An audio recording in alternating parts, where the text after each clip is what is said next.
Sa pag-usbong ng civil war sa Syria na tinutukan ng buong mundo at sa pagbagsak ng mahigit 2 dekadang diktadorya ni Bashar al-Assad, marahil ay naitatanong mo sa iyong sarili kung paano ba talaga nag-ugat ang kaguluhan sa bansang ito at paano nila nakamtan ang tinuturing nilang kalayaan mula sa mapang-aping rehimen ng mga al-Assad simula pa noong 1971 nang kanyang ama ay mamuno sa Syria. Kaya't sa videong ito ay tatalakayin natin ang kasaysayan ng kaguluhan sa Syria upang mas lalo nating maiintindihan kung bakit gano'n na lamang ang kagustuhan ng mga mamamayan ng Syria na patalsikin si al-Assad at kung bakit gano'n na lang ang kanilang kasiyahan nung ito ay nangyari matapos ang ilang madugong civil war. Mr. Goodbye! Ang Syria ay isa sa pinakamakasaysayan bansa sa Middle East na may makulay, ngunit masalimuot na nakaraan. Simula pa noong 2400 BCE ay sinakop na ang Syria ng iba't ibang grupo kagaya ng Persian, Roman at Ottoman empires hanggang sa napasailalim ito ng pamumuno ng mga Pranses noong early 1900s. Pagsapit ng 1946 ay nakamtan ng Syria ang kanyang independence at agad na pasabak sa Arab-Israeli War dahil sa udyok ng mga kapitbahay na bansa na kalabanin ng Israel hanggang sa magkasundo ang dalawang panig ng tigil putukan noong 1949. Subalit ang kapalit nito ay ang pagkuha ng Israel sa isang bahagi ng Syria na Golan Heights. Simula noon ay hindi na huminto ang power struggle sa loob ng bansa o girian mula sa iba't ibang grupo dahil noong mga panahong yun, kahit may sarili ng gobyerno ang Syria ay nananatiling mahina ang pamunuan ng bansa at mas malakas ang impluwensya ng mga opisyal ng militar at ang unti-unting paglakas ng impluwensya ng Russia sa kanilang bayan. Pagsapit ng dekada 70, dumating sa punto na mas lalong naging napakagulo at unstable ang gobyerno ng Syria. Nagkakagirian na ang iba't ibang religious group sa bansa at nagkawatak-watak na rin ang mga dating magkaalyadong paksyon. Isa sa mga gumawa ng aksyon sa mga panahong yon ay si Hafez al-Assad, ang ama ng kapapatalsik lamang na pangulo na si Bashar al-Assad. October 13, 1970 nang makuha ni Hafez ang Kapitolyo sa pamamagitan ng kabi-kabilang mga kudita dahil sa kanyang impluwensya sa militar bilang isang general at ang kasalukuyang defense minister ng Syria. Pinamunuan ni Hafez noon ang mga Muslim mula sa Alawite sect, isang paksyon na nasa ilalim ng Shia Muslim. Matapos maagaw ni Hafez al-Assad ang Syria, nagsimula na ang kanyang malagim na diktadorya sa ilalim ng paghari-harian ng mga Assad sa bansa. Simula pa man sa pamumuno ni Hafez al-Assad, talamak na ang diskriminasyon ng mga Alawite laban sa isang grupo pa ng mga Muslim, ang mga Sunni. Kahit na 75% ng mga mamamayan ng Syria ay binubuo ng mga Sunni Muslim, naging mabagsik pa rin ang pamumuno ni Hafez at ng mga Alawite. Sa paglipas ng mga taon, umusbong ang mga problema sa ekonomiya, relihiyon at politika. Naging hati ang opinyon ng mga mamamayan, ngunit karamihan sa kanila ay hindi kontento sa pamamalakad ni Hafez al-Assad. Kaya naman hindi katakataka na sa paglipas ng mga taon, unti-unti nang lumalabas ang pagre-rebelde ng kanyang mga mamamayan na siya namang hindi nagustuhan ng Pangulo. At noong 1982, pinakita ni President Hafez al-Assad ang kanyang bagsik nang pinag-utos niya sa kanyang hukbong sandatahan na sugpuin ang pag-usbong ng mga paghihimagsik ng kapatiran ng mga Sunni Muslim sa syudad ng Hama. Gamit ang kanilang puwersa militar, ipinapatay di umano ni Hafez ang humigit kumulang 40,000 na mga Muslim na nakatira sa Hama. Isa yata ito sa pinakamadugo at pinakabrutal na trahedya sa Syria at sa buong Middle East na mga panahong yon, ang Hama Massacre noong dekada 80. Kung titingnan, tila nagtagumpay si Hafez na pigilan ang mga gustong umagaw sa kanyang kapangyarihan dahil hindi pa man umuusbong ng tuluyan ay napigilan na ng kanyang administrasyon ang rebelyon ng mga Sunni. Ngunit sa kabila ng nangyari, hindi nakalimot ang mga Syrian sa malagim na ginawa ng kanilang Pangulo at mas lalo lamang lumalim ang galit at pagkamuhi ng mga simpleng mamamayan laban kay Hafez al-Assad at sa gobyerno nito na siyang naging malaking dahilan na tutulak sa kanila na maghimagsik sa hinaharap. Taong 2000, pumanaw na si Hafez, ngunit kaagad naman itong pinalitan ng kanyang anak na lalaki, si Bashar al-Assad. Noong una, ipinakita pa ni Bashar na iba siya kumpara sa kanyang diktador na ama. Subalit kalaunan ay lumabas din naman ang kanyang tunay na kulay. Kagaya ng naunang presidente, si Bashar ay isa ring mahigpit na authoritarian na magpapatuloy ng isa na namang diktadorya sa Syria. Sa kabila ng mga problemang dinaranas ng bansa, kahit papano'y napanatili ni Bashar ang kapayapaan sa loob nito. Subalit noong 2010, tila lalong nagising ang mga mamamayan ng Syria sa problema ng kanilang bayan nang pumutok ang balita na sinimulan ng mga mamamayan ng bansang Tunisia ang isang malawakang pag-aalsa, ang tinaguriang Arab Spring, laban sa kanilang korap na presidente na si Zain El Abidine Ben Ali. Dahil sa pagtutulungan ng mga Tunisian, tagumpay nilang napalayas ang kanilang dating pinuno na naging hudyat ng pagbabago ng kanilang gobyerno at ekonomiya. Sumunod naman ang bansang Egypt matapos nilang patalsikin si Hosni Mubarak at di rin tumagal ay sumabay na ang pagkontra ng mga taga-Libya laban sa matagalan nilang diktador na si Muammar Gaddafi. Sa kabuuan, lahat ng mga hakbang na ito mula sa publiko ay dahil na rin sa kagustuhan ng mga ito na makalaya mula sa kamay ng mga malulupit at korap na mga diktador ng ilang taon nang naghahari-harian sa kanilang mga bansa. Ang mga matagumpay na rebelyon na ito ang nagudyok sa iba pang bansa sa Middle East at North Africa upang gumawa ng paraan para matapos na ang opresyon ng kanilang mga kinamumuhiang mga pinuno. Habang isa-isa nang pinababagsak ng tinagurian noong Arab Spring Movement ang mga presidente ng mga nabanggit na bansa, nanonood lamang ang mga taga-Syria. Ngunit dahil sa pansamantalang kalayaan na tinatamasa ng kanilang mga kapatid na Muslim sa Egypt, Libya at Tunisia, nagkaroon ng lakas ng loob ang ibang mga Syrian na sa wakas ay tumayo laban sa administrasyon ni Bashar al-Assad. Rally roon, rally dito. Ito ang mga naging kaganapan sa Syria noong March 2011 dahil marami sa mga Sunni Muslim ang nagpahiwatig ng kanilang suporta sa Arab Spring at ang kanilang galit sa gobyerno. At dahil nga sadyang napakarami ng bilang ng mga Sunni sa Syria, talaga namang magmumukha itong isang malaking banta kay Assad. Ayon pa sa mga eksperto noon, dahil sa kanilang ginagawa ay maaaring matanggal si Bashar sa pwesto. Yun ay kung kaya nilang paalisin ang diktador sa kanyang posisyon sa pamamagitan ng mga welga at pag-aaklas. Subalit hindi isinawalang kibo ni Bashar al-Assad ang mga rally at protesta sa mga kalsada. Ang naging tugon niya sa mga mapayapang protesta ay hindi rin sa pamamagitan ng mapayapang paraan, kundi gamit ang nakakatakot na karahasan. Ginamitan ni al-Assad ng pangil ang mga pumuprotesta at kumukontra sa kanyang pamamalakad. At kung sino man ang susuporta at susunod sa Arab Spring ay makakatanggap ng kanyang hagupit. Naging napakabayolente ng engkwentro ng mga pulis at mga relihista na mga panahong yon. Habang mapayapang nakikibaka ang mga Syrian sa mga kalsada upang paalisin si Bashar bilang presidente, sinagot naman ito ng administrasyon ng pagpapaputok laban sa mga relihista. Nakaagad ikinasawi ng libu-libong mga dumalo at ang mga nahuli naman ay ikinulong sa mga Bartolina at nakaranas ng kakaibang torture at pananakit. Ang mga simpleng pag-aalsa at demonstrasyon ay sinalubong ng mga malalakas na putok ng baril na babago sa buong Syria.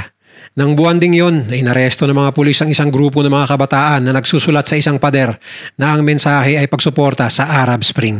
Di umano'y ang mga binatilyong ito ay tinorture at isa-isa sa kanila ang natagpuan na lang napatay. Dahil sa nangyari, hindi na napigilan ang galit ng mga Syrian kay Bashar al-Assad. Subalit ang palaging sagot ni Bashar sa mga protesta ay ang walang katapusang karahasan. Imbis na pakinggan ng mga hinaing at ipinaglalaban ng kanyang mga nasasakupan, ang sagot ni al-Assad sa problemang ito ay ang pagpatay sa lahat ng kukontra sa kanya at ang pagdakip at pagkulong sa mga ito. Dati pa man, inakusahan na ng mga human rights activists si Bashar ng pagtorture at pagpatay sa mga oposisyon niya sa politika. Ang mga pangyayaring ito ay siyang pinakadahilan na nag-udyok sa isang malawakang civil war sa Syria, isang revolusyon na babago sa buhay ng lahat ng mga Syrian nationals. Marami pa mga dahilan kung bakit pinili ng mga Syrian na magkaroon ng civil war, kagaya na lamang ng tagtuyot at tagutom noong 2007 hanggang 2010 na hindi man lang inaksyonan ng gobyerno. Marami ang nalugmok sa kahirapan dahil sa kababayaan ng korap na gobyerno at di na rin mabilang kung ilang pamilya ang naapektuhan ng pagbagsak ng ekonomiya sa ilalim ng pamamahala ni Bashar al-Assad. Ilang dekada na rin silang inaapi ng administrasyon ni al-Assad, lalong-lalo na ang pagkontrol sa pamamahayag at ang pagsara ng kahit anumang oportunidad na magkaroon ng demokrasya sa bansa na siya ring matagal nang minimithi ng maraming Syrian. Ang pinagsama-samang mga rason na ito ang dahilan kung bakit napagdesisyonan ng iba't ibang paksyon sa loob ng bansa na maging isang ganap na rebelde upang babagsakin si Bashar at ang malupit niyang gobyerno.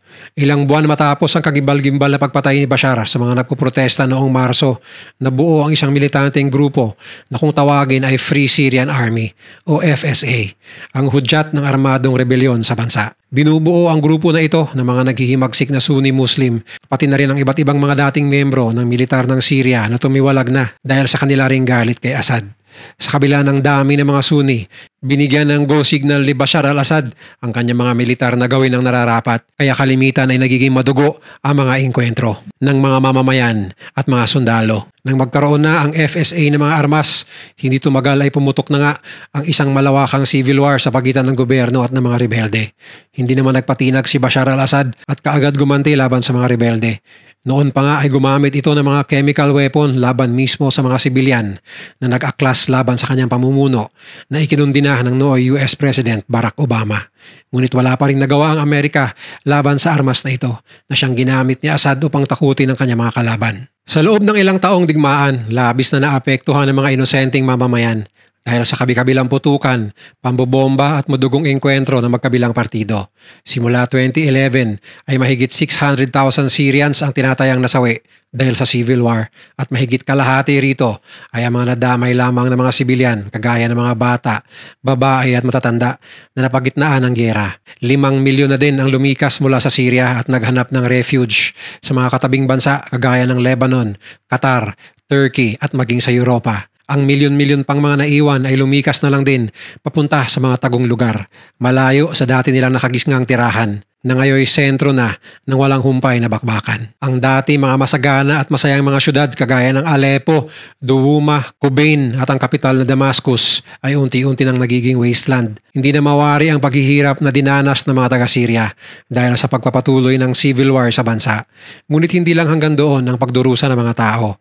Noong una, ang mga rebelde mula sa Free Syrian Army lamang ang nakikipaglaban sa gobyerno. Ngunit naging komplikado ang lahat ng pumasok sa usapan ng Amerika, Russia, Turkey, Iran at iba pang mga bansa sa Middle East. Sinusuportahan ng Amerika ang mga rebelding Syrian Democratic Forces na binubuo ng mga Kurdish fighters na hindi lamang kumukontra sa pamunuan ni Bashar al-Assad ay nakikipaglaban din ng numero 1 kalaban ng US sa rehiyon, ang ISIS. Pati na ang Turkey at Saudi Arabia, ang dalawang bansang matagal nang mainit ang dugo kay Assad, ay tinulungan din ng mga rebelde. Sa makatwid, malakas ang backup ng mga naghihimagsik laban kay Bashar. Ngunit talaga namang hindi nagpatalo ang diktador. Dahil sa kanyang mga personal na interes, sinuportahan naman ni Vladimir Putin si Bashar al-Assad sa kasagsagan ng civil war. Ganon din ang Iran, Iraq at ang Hezbollah ng Lebanon, na pare-parehong mula sa mga Shia Muslim group na salungat sa ipinaglalaban ng mga Sunni. Sa kalagitnaan ng Syrian Revolution, sinubukan pa nga ng United Nations na pahupain ang tensyon sa pamamagitan ng mapayapang negosasyon.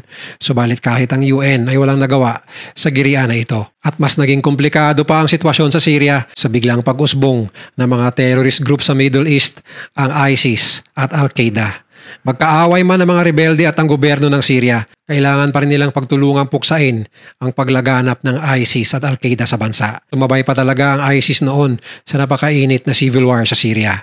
Ngunit maliban sa ISIS at Al-Qaeda, isa pang grupo ang lumabas mula sa dilim upang sumali sa komplikadong digmaang ito, ang mga Kurds. Ang Kurds o mga Kurdish people ay isang napakalaking grupo ng mga katutubo na nakatira sa mga liblib na bundok ng Turkey. At simula nang naging mainit ang pamahalaan ng Turkey sa kanila dahil sa kagustuhan ng mga Kurds na maging independente, lumisan ang mga ito sa Turkey at ginawang base ang Syria. Ito ang nag-udyok sa Turkey na suportahan naman ng mga rebelde sa Syria upang puksain ang mga Kurds na nagtatago sa bansa. Ang Kurds ang pinakamalaking ethnic group sa Middle East, kaya naman hindi nakapagtataka na malaki ang naging impact nila sa civil war. Ang maganda nga lang sa kanila, ayaw na ayaw ng mga ito ang pag-usbong ng ISIS, kaya ito man ay kanila ring nilabanan. Naglungsad ang daan-daang libong miyembro ng Kurds ng isang malawakang pag-atake laban sa mga miyembro ng ISIS na nasa Syria. Habang nakikipagbakbakan, ilan sa kanila ay tumulong sa mga sibilyan na lubhang naapektuhan ng civil war. Pinakain at kinupkup nila ang mga Syrian na gustong lumikas mula sa mga war zone at tunay ngang isa sila sa mga dahilan kung bakit nabalanse ang gera sa loob ng bansa. Subalit sa kabila ng kanilang maayos na mga adhikain para sa mga tao sa Syria, iba naman ang tingin ng Turkey sa kanila. Para sa Turkish government, ang Kurds ay mga terorista dahil sa koneksyon nito sa PKK, isang militanteng grupo sa Turkey. Kaya naman nagkaroon din ng patayan sa pagitan ng Turkish at mga Kurdish sa loob mismo ng Syria. Kung susumahin, hindi lang isa o dalawa kundi 3 paksyon ang nagbabakbakan sa Syria. At lahat ng ito ay nangyayari habang nasa kasagsagan ng bansa sa isang madugong civil war. Subalit Subalit sa kabila ng ito ay nakaupo pa rin sa pwesto si Bashar al-Assad kahit pa man nagkakandaletse-letse na ang kanyang nasasakupan. Lumipas ang maraming taon, ngunit matibay pa rin nakaupo si Bashar bilang pangulo at diktador ng Syria. Hanggang sa dumating ang punto na naging tahimik saglit ang giyera dahil sa suporta ng Russia at Iran. Hanggang sa nito lamang November 2024, muling sumiklab ang Syrian Civil War ng pangunahan ng Hayat Tahrir al-Sham o HTS ang maraming rebel groups upang patalsikin si Bashar al-Assad sa pwesto. Naging mabilis sa mga pag-atake ng grupo sa pamumuno ni Abu Mohammed al-Julani ng HTS.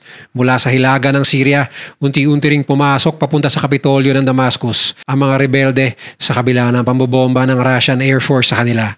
Nagpadala rin ng Iran ng kanilang mga fighters mula Afghanistan at Iraq. Ngunit hindi ito naging sapat upang pigilin ng mga rebelde. Pagsapit nga ng December 7, kasabay ng pagsali ng iba-iba pang mga Syrian armed groups mula sa timog, sabay-sabay nilang sinakop ang Damascus at walang ano-ano'y kaagad nag-collapse ang gobyerno sa ilalim ni al-Assad. Kinabukasan, December 8, napapaligiran na si Bashar ng mga rebelde, mga militante at mga nagpoprotesta sa daan.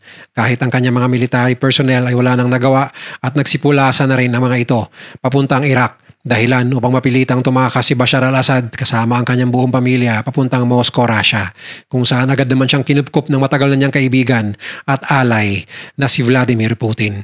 Pagsapit ng umaga, idiniklara na ng mga rebelde ang kalayaan ng Syria mula sa kamay ng malupit na diktador. Kasabay ng pag-alis ng diktador ay ang pagpapakawala ng mga rebelde sa lahat ng preso na naging biktima ng al-Assad regime. Mga inosenteng sibilyan na nakulong ng walang due process at nakaranas ng di makataong kondisyon at pananakit.